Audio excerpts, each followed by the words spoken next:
Welcome to free ज्ञान पिटारा। इस part में फिर से यूजीसी नेट के कंप्यूटर से संबंधित जो प्रश्न आए हुए हैं उसको कंटिन्यू करते हैं और देखते हैं आज का पहला प्रश्न। ठीक है,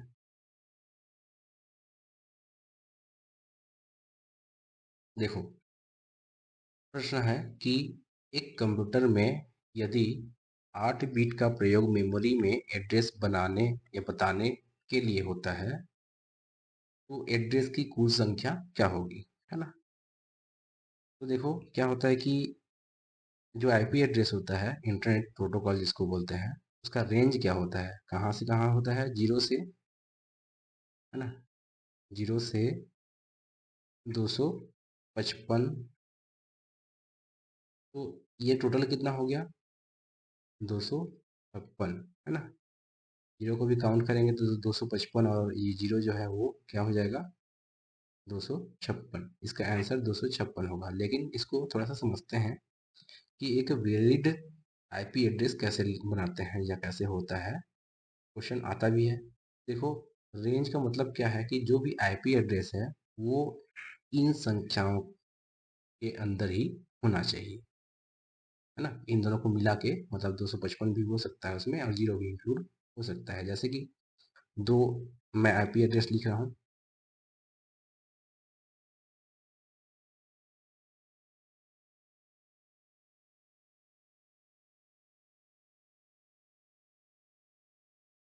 एक हो गया ये, एक हो गया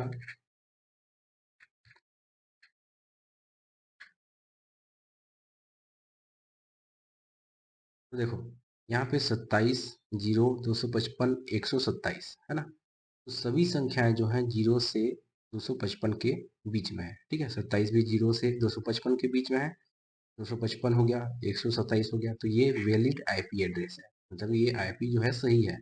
यहाँ पे देखो 255 ये तो ठीक है, लेकिन 258 आ गया, है ना, ये 255 से ज़्यादा हो गया ना, तो ये एक वैलिड आईपी एड्रेस नहीं है ना।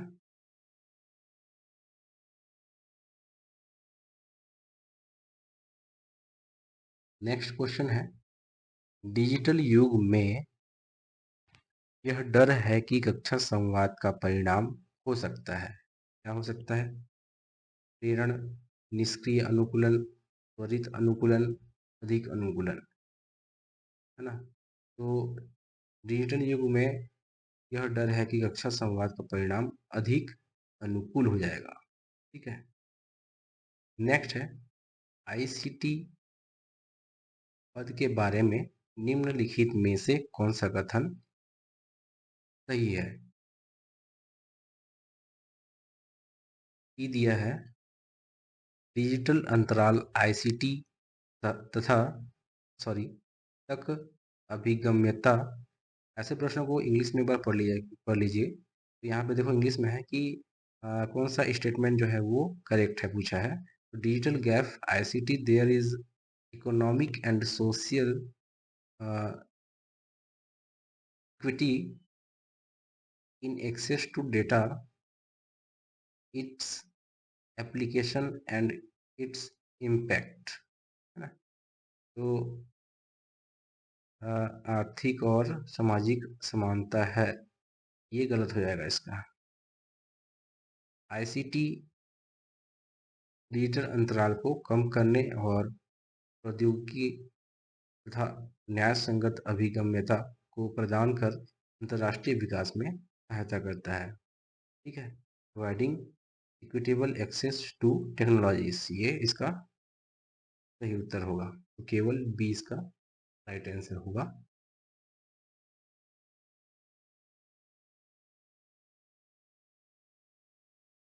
निम्नलिखित दोनों कथनों को पढ़ें। आईसीटी से प्रश्न है। तो इंफॉर्मेशन एंड कम्युनिकेशन टेक्नोलॉजी को सूचना प्रौद्योगिकी का उपसमुच्चय माना जाता है। ठीक है, information and communication technology is a considered a subset of IT information technology, है ना। और सेकंड है the use right of any part of the software is called copyright. ठीक है, सॉफ्टवेयर के किसी भी हिस्से के उपयोग अधिकार को कॉपीराइट कहा जाता है। तो इसका आंसर जो लिया है वो है ना तो एक ना तो दूसरा नंबर का, है ना। ऑप्शन ए और ऑप्शन बी जो है वो दोनों जो है नहीं होगा इसका आंसर। ठीक है? इसको एक बार सर्च कर लीजिएगा, नहीं तो मैं कमेंट बॉक्स में डाल दूंगा इसका आंसर।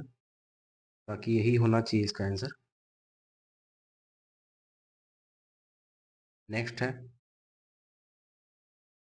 निम्नलिखित में से कौन सा कंप्यूटर मेमोरी प्रकारों में से उच्चतम से न्यूनतम गति को सूचीबद्ध करता है। मतलब हाई स्पीड से लो स्पीड में अरेंज करना है। तो यहाँ पे देखो secondary storage, main memory, cache memory, CPU register, ये गलत हो गया। तो स्पीड के मामले में देखो यहाँ पे ये थर्ड ऑप्शन जो है सही होगा, क्योंकि सीपीयू रजिस्टर पहले आता है, इसका स्पीड ज़्यादा होता है। फिर कैशे मेमोरी का होता है ना। फिर मेन मेमोरी रैम का, है ना। इसके बाद सेकेंडरी। तो इसका आंसर क्या हो गया। ये प्रश्न बहुत आता है, इसको ध्यान से देखिएगा। रजिस्टर का स्पीड जो है सबसे ज़्यादा होता है। ठीक है,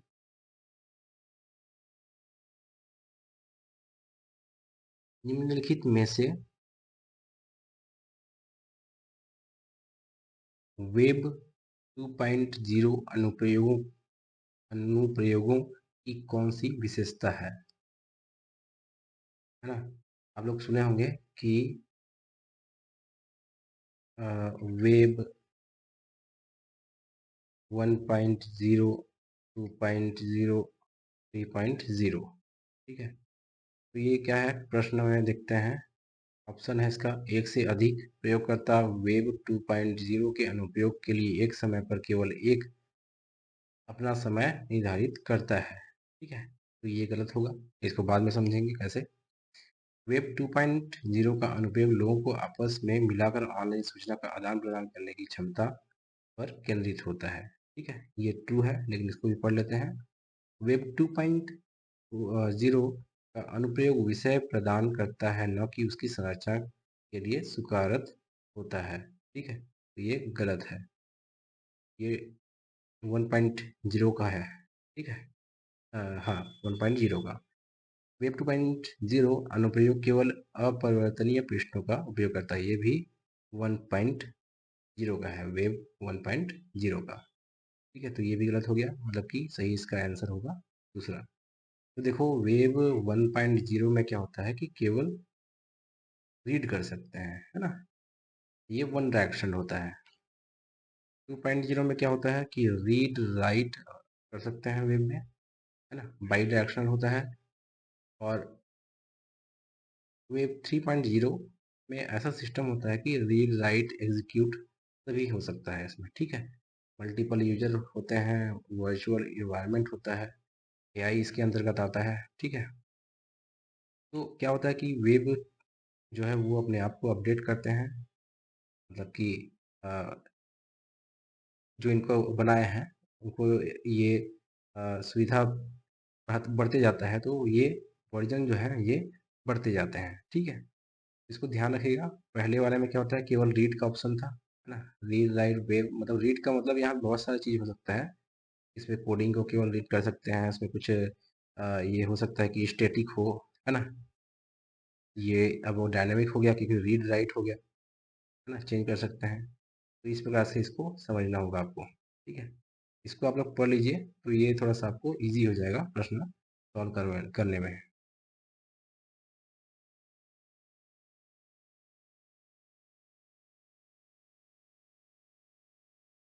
ये जो नीचे लिखा हुआ है ये मैं केवल समझाने के लिए यहाँ पे लिखा हूँ, है ना। ये प्रश्न में नहीं था, ध्यान रखेंगे।